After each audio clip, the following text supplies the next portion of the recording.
Hello everyone, welcome you all at my YouTube channel the nursing academy. मैं sir Purnima. आज हम बात करेंगे नर्सिंग फाउंडेशन क्वेश्चन पेपर की।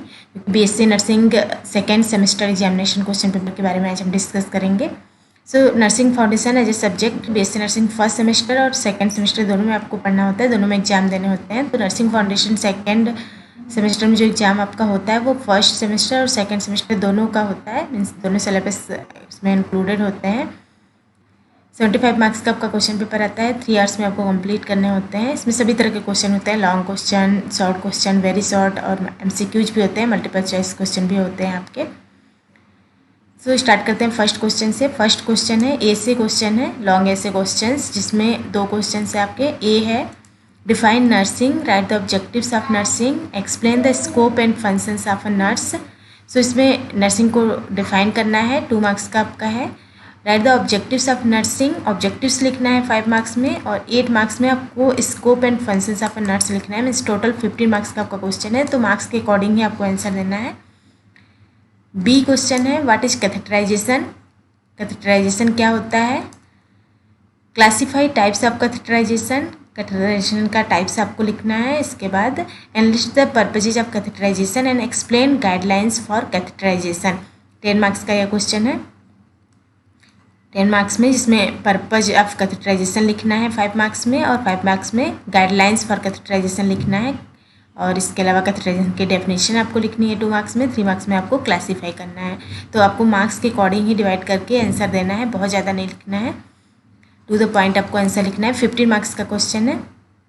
फर्स्ट क्वेश्चन आपका 30 मार्क्स का है, जिसमें लॉन्ग ऐसे क्वेश्चन आपके हैं।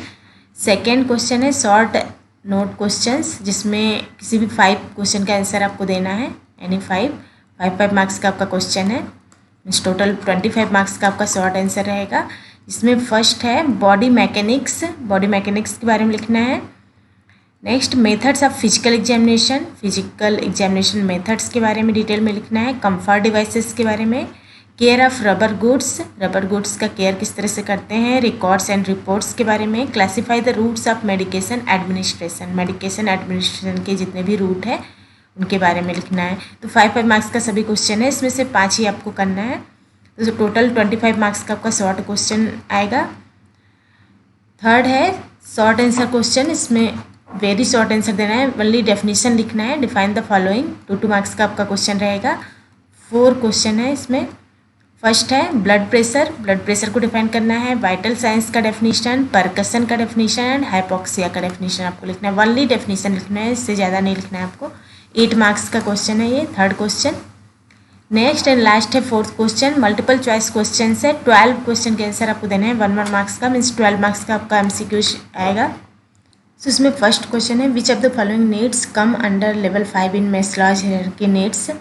मेस्लॉज हायरार्की नीड्स आपने पढ़ा होगा, तो उसमें पूछ रहा है अंडर लेवल 5 पर कौन आता है। तो उसमें ऑप्शन है physiological needs, self esteem, self actualization and safety and security. तो यहाँ पर राइट आंसर को आपको चूज करना है, एक ही राइट आंसर है, उसको आपको चूज करना है। तो यहाँ पर फिजियोलॉजिकल नीड्स आपका राइट आंसर है। सेकेंड क्वेश्चन है what does interpersonal communication refers to, interpersonal communication क्या होता है। तो यहाँ पर ऑप्शन है self talk, spiritual domain, face to face interaction, non verbal cues. यहाँ पर आपको राइट आंसर चूज करना है, face to face interaction. Interpersonal communication refers करता है face to face interaction. Third question है in the SOPIER format, SOAPIER format of documentation, what does S stand for. तो यहाँ पर फुल फॉर्म में S का मतलब क्या होता है पूछ रहा है। तो ऑप्शन दिया हुआ है sensitive data, source oriented data, subjective data, standard of care. तो यहाँ पर राइट आंसर आपको चूज करना है सब्जेक्टिव डेटा। सोपियर का यहाँ पर फुल फॉर्म होता है S for subjective, O for objective, P for planning, I for implementing, E for evaluating and R for reassessing होता है। तो S का यहाँ पर फुल फॉर्म पूछ रहा है, तो S for subjective data. 4th question है a state in which the core body temperature is less than 35 degree Celsius is called. 35 degree Celsius से लेस अगर बॉडी टेम्परेचर है तो उसे क्या कहा जाएगा। तो यहाँ पर राइट आंसर क्या होगा, हाइपोथर्मिया। यहाँ पर ऑप्शन है हाइपोथर्मिया, हाइपरथर्मिया, नॉर्मोथर्मिया एंड आइसोथर्मिया। तो यहाँ पर राइट आंसर आपका हो जाएगा हाइपोथर्मिया। नेक्स्ट 5th क्वेश्चन है which of the following is an example of vomit. Vomit का एग्जाम्पल यहाँ पर कौन सा है। तो यहाँ पर ऑप्शन है human, handkerchief, warm, mosquito.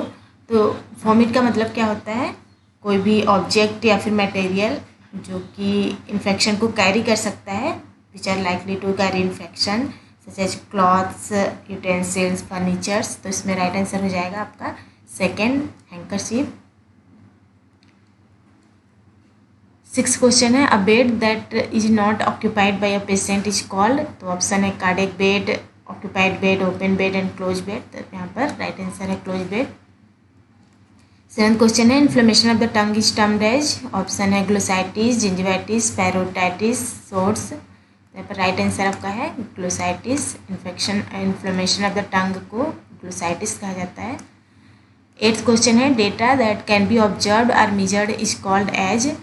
Option है objective data, subjective data, primary data and secondary data. तो ऑब्जर्वेशन से जो भी डेटा मिलता है उसे ऑब्जेक्टिव डेटा कहा जाता है। 9th है, washing out of stomach with liquid solution after the injection of poisonous substance is termed as. पर गैस्ट्रिक के बाद फर्स्ट ऑप्शन है आपका, देन सेकेंड है डिकम्प्रेशन, थर्ड है gastric lavage and bowel wash. तो यहाँ पर राइट आंसर हो जाएगा गैस्ट्रिक लवाज। इसमें स्टमक को वॉश आउट करते हैं, कोई भी पॉइजनस सब्सटेंस अगर इंजेक्शन हो गया है उसका, तब लिक्विड सोल्यूशन से। 10th है, a condition in which lice nits infest the scalp is called alopecia, dandruff, pediculosis and tinea capitis. So इसमें राइट आंसर आपका हो जाएगा पेडिकुलोसिस। नेक्स्ट है 11th, which of the following actions helps to remove the plaque and tartar between the teeth. Plaque and tartar जो teeth के बीच में होते हैं उनको रिमूव करने के लिए कौन सा एक्शन हेल्प करता है इसमें से। तो फर्स्ट है flossing, antibiotic intake, feeling, tooth extraction. तो यहाँ पर राइट आंसर हो जाएगा फ्लॉसिंग। फ्लॉसिंग क्या होता है, ये थिन फिलामेंटस कॉर्ड होता है, उसको यूज करते हैं इंटरडेंटल दांतों के बीच में जो पार्टिकल होते हैं फूड के, उनको निकालने के लिए, क्लीनिंग करने के लिए यूज किया जाता है ये फ्लॉसिंग मेथड। नेक्स्ट 12th है, pain during micturition is known as. Option है नॉक्चोरिया, हेजिटेंसी, डायसोरिया, अर्जेंसी। तो यहाँ पर राइट आंसर हो जाएगा डायसोरिया।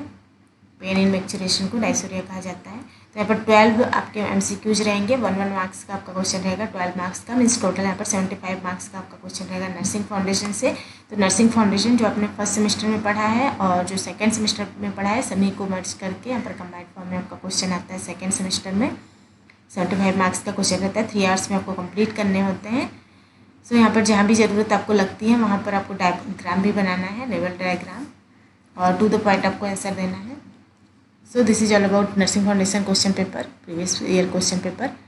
वीडियो अच्छी लगा तो लाइक करिए, शेयर करिए और सब्सक्राइब करिए इस चैनल को। इसके अलावा बेल आइकन प्रेस कीजिए ताकि हमारे वीडियोज़ के नोटिफिकेशंस आपको मिलते रहें। Thank you.